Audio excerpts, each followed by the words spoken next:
નમસ્કાર. આજે આપણે વાત કરીશું water technique. Water technique related તમે આ પહેલાં પણ સાંભળ્યું હશે. આઈ એમ શ્યોર જે પણ આજે લો ઓફ એટ્રેક્શન્સ ફોલો કરી રહ્યા છે એ લોકોને એની ખબર હશે કે પાણીમાં મેમરી છે. એ આપણે જે કહીએ છીએ એ વસ્તુ સાંભળે પણ છે અને એને યાદ પણ રાખીએ છીએ અને એ સાયન્ટિફિકલી પ્રૂવ થયું છે, રાઈટ?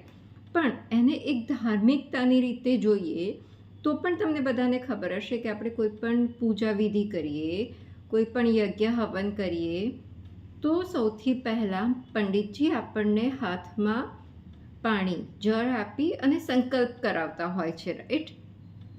ઇટ મીન્સ કે પાણીનું મહત્ત્વ છે, અત્યારથી નહીં, વર્ષોથી છે, આદિકાળથી આવ્યું છે.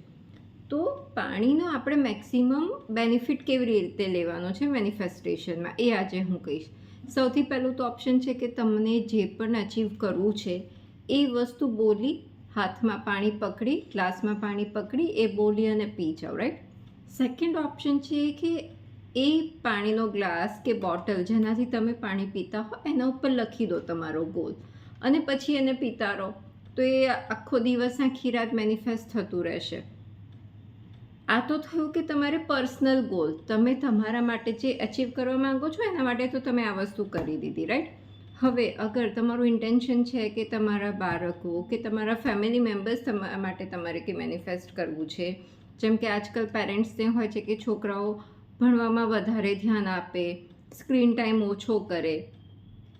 અગર એ વસ્તુ મેનિફેસ્ટ કરવી છે તો સૌથી બેસ્ટ વસ્તુ છે કે તમે જ્યારે પણ એમની પાણીની બોટલ ભરો કે એમને પાણીનો ગ્લાસ ભરીને આપો ત્યારે એ વસ્તુ બોલો મનમાં કે I am very happy and grateful now કે મારો બાળક ભણવામાં ધ્યાન આપી રહ્યો છે, એ ભણવામાં હોશિયાર છે, એના ફ્રેન્ડ્સ સારા છે. આ ટાઈપના બધા સારા સારા અફર્મેશન્સ બોલો અને એ બોટલ ભરો કે એ ગ્લાસ ભરો. અગર તમારું ગોલ છે આખા ફેમિલી માટેનું, તો જ્યારે તમે ઘરમાં ફ્રીજમાં જે બોટલ ભરીને મૂકતા હો અથવા માટલું મૂકતા હો, વોટ એવર તમારા ઘરમાં તમે જે રીતે પણ કરતા હો, તો સેમ વસ્તુ એમાં કરો કે મારું ફેમિલી સુખ છે, સ્વસ્થ છે, અમે લોકો સમૃદ્ધ છીએ, મતલબ જે બી તમારા ફેમિલી ગોલ્સ છે એને કરો.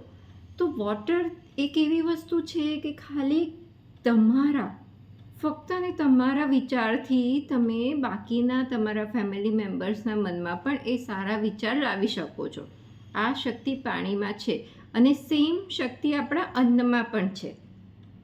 તમે જ્યારે પણ જમવાનું બનાવો ઘર માટે, ઘરના લોકો, વ્યક્તિઓ માટે, ત્યારે એમાં સારા સારા થોટ્સ, સારી સારી વસ્તુઓ બોલીને કરો, ભગવાનનું નામ લઈને કરો. અને બીજું, જે તમે સારા શું વિચારો, તમને જે મેનિફેસ્ટ કરવું છે કે આ તો તમારી જે દિલની ઈચ્છા હોય ફેમિલી માટે, સારી ભાવના જે પણ હોય, એ વસ્તુ મનમાં વાગોળતા વાગોળતા રસોઈ બનાવો અને પછી જુઓ તમારા ઘરમાં કેવા સરસ ચેન્જીસ આવે છે. તો પાણી માટે તો બોટલ, ગ્લાસ, માટલું ક્યાં તો ફ્રીજ બોટલ, આ બધા જ ઓપ્શન્સ તમારી પાસે છે.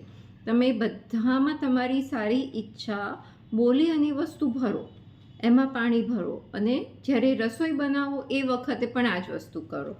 પછી જુઓ તમારી ફેમિલીમાં કેટલો સરસ ચેન્જીસ આવશે. તમારા પોતામાં તો આવશે જ, સાથે સાથે તમારી ફેમિલીમાં પણ આવશે. તો આ વસ્તુ કરીને જુઓ અને આપના અનુભવો મારી જોડે શેર કરો. કોઈ ડાઉટ હોય તો આપ મને ડિસ્ક્રિપ્શનમાં કમેન્ટ્સ કરીને ક્વેરી પૂછી શકો છો. ડિસ્ક્રિપ્શનમાં મારી કોન્ટેક્ટ ડિટેલ્સ પણ છે. કોઈ ક્વેરીઝ હોય તો આપ પૂછી શકો છો. હંમેશા પોતાના અને બીજાના માટે સારું વિચારો, કારણ કે આપણે જે દુનિયાને આપીએ છીએ તે જ અનેક ગણું થઈને આપણી પાસે આવે છે. આશા રાખું છું આ વિડીયોથી આપને પ્રેરણા મળી હશે. વિડીયો પસંદ આવ્યો હોય તો વિડીયોને લાઇક કરજો અને ચેનલને સબસ્ક્રાઈબ કરજો. મને સાંભળવા બદલ અને આપનો કિંમતી સમય આપવા બદલ આપનો ખૂબ ખૂબ આભાર. ફરી મળીશું નેક્સ્ટ વિડીયોમાં.